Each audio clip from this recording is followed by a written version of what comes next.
A piscando tá gravando. Eita, coisa linda, gente. Olha aí, ó.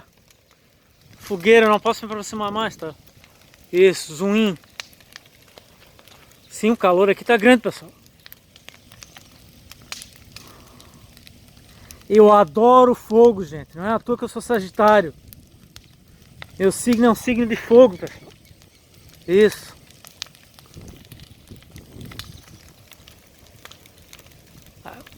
Lembrando, tá, gente? Fogo é presença dos elementais salamandra, hein, pessoal? Exatamente. E também faz parte dos anjos. Ok, pessoal? Não são todos, mas faz parte. Ok, pessoal? Querem saber mais sobre isso? Pesquise no Google. Pessoal, tá tudo no Google, gente. Eu já falei, hoje em dia é difícil mais ter algum segredo, pessoal.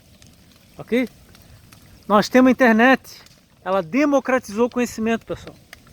Você não conhece as coisas hoje só se não quiser. Ok, pessoal?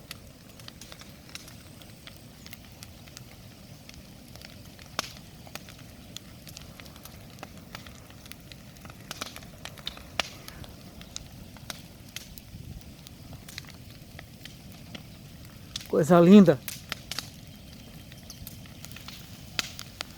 Princípio da matéria, pessoal. Matéria não pode ser criada nem destruída, apenas transformada. Idem, energia.